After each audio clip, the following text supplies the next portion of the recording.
महाराष्ट्रामध्ये येत्या काळामध्ये सगळ्यात जास्त दारू विक्री कोण करणार आहे, तर त्याचं उत्तर आहे राज्यातले मोठे नेते आणि त्यांचे कुटुंबीयच दारू विकणार आहेत।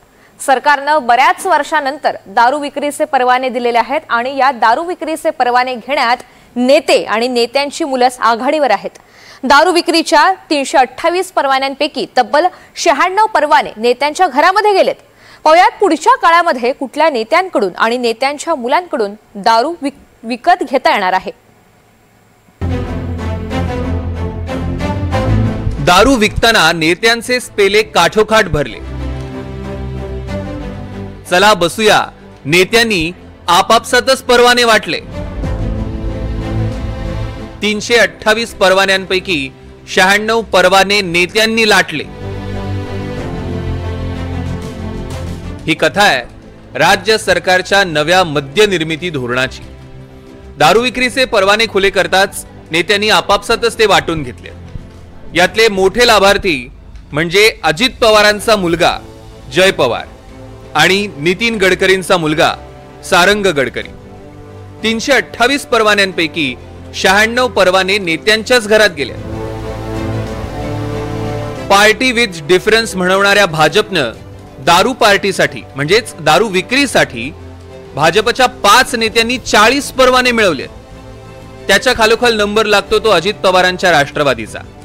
दादांच्या मुलासह 4 नेत्यांनी 32 परवाने मिळवले, तर शरद पवारांच्या राष्ट्रवादीच्या 3 नेत्यांच्या वाट्याला 24 परवाने आले। दारू विक्रीचे एवढे परवाने का दिले, तर 1972 पासून दारू विक्रीचे परवानेच देण्यात आले नव्हते। राज्याच्या तिजोरीवर ताण पडू लागला म्हणून सरकारनं तब्बल 50 वर्षांनी मद्य विक्रीचे परवाने खुले केले। आणि त्यांना कुणी सांगितलं तर तेवढाच प्रश्न विचारतात, पण मी एक्साईजचा मिनिस्टर आहे। 72च्या नंतर कुठलाही नवीन मद्य परवाना देण्यात आलेला नाही, पण काही मद्य परवाने एका भागातनं दुसऱ्या भागामध्ये इथला रद्द करून दुसऱ्या भागात कुणी नेत असेल तर त्याला आपण परवानगी देतो। दारू विक्रीचे परवाने मिळवणारे हे लाभार्थी कोण आहेत ते बघूया।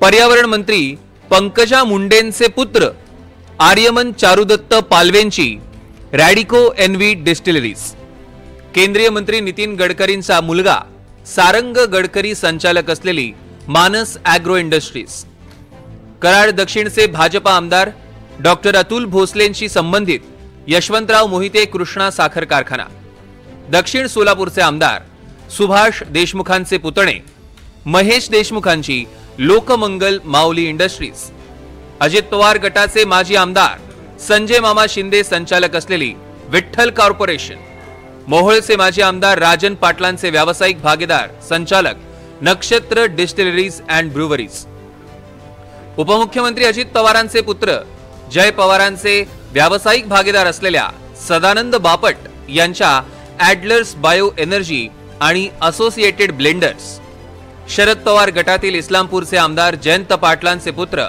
प्रतीक पाटील अध्यक्ष असलेला राजाराम बापू पाटील सहकारी साखर कारखाना, शिराळ्याचे माजी आमदार मानसिंग नाईक यांची पत्नी पुत्र व कन्या संचालक असलेली विराज अल्कोहोल्स, राष्ट्रवादी महिला आघाडी प्रदेश उपाध्यक्षा सोनिया होळकरांचे पती सत्यजित होळकर संचालक असलेली ग्रेनॉच इंडस्ट्रीज,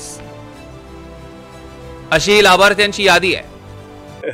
आता काय सांगायचं, म्हणजे परवाने देऊन काही पैसे किती पैसे उभे करण्याचा कार्यक्रम चाललेला आहे। म्हणजे लोकांना दारूच्या आहारी लावायचं आणि त्याच्या खिशातले पैसे काढायचे। यामध्ये बहुतांश नेत्यांच्या ते सुद्धा मला माहिती आहे। औरंगाबादचे सगळे कोणाजवळ किती आता किती दुकानं कुणी खरेदी केले हे सगळ्यांना माहिती आहे। नेत्यांची तिजोरी भरण्यासाठी हे सगळं राबवलं गेलंय।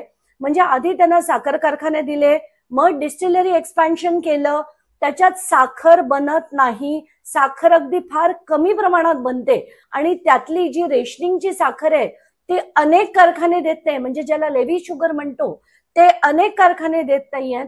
तर हे सगळे ऊसातनं बनवणारे दारूचेच कारखाने झाले आहेत आणि याच्यात काही शंका नाहीये। माझ्याकडे त्याचे सगळे टेबल आहे, किती डिस्टिलरीजचं किती एक्सपॅन्शन केलं गेलंय आणि गेल्या 5 वर्षात, आणि त्यांच्यासाठी हे नवीन 328 परवाने दिले गेले। तरुणांना दारूचं व्यसन लागायला नको या उद्देशानं गेल्या जवळपास 50 वर्षात एकही दारू विक्रीचा परवाना देण्यात आला नव्हता. आता मात्र सरकारच्या विविध योजना आणि निधी यांची गोळाबेरीज करताना सरकारला पैशांची गरज आहे. त्यामुळे सर्वाधिक महसूल मिळणाऱ्या दारू विक्रीचे परवाने आता वाटण्यात आले आणि त्याचे बहुतांश परवाने हे नेत्यांनीच लाटले. म्हणजे दारू विक्रीला प्रोत्साहन देणारेही नेतेच आहेत आणि जनतेला दारूच्या नादाला लावून मालामाल होणारेही हेच नेते आहेत. Bureau report, NDTV Marathi, Mumbai.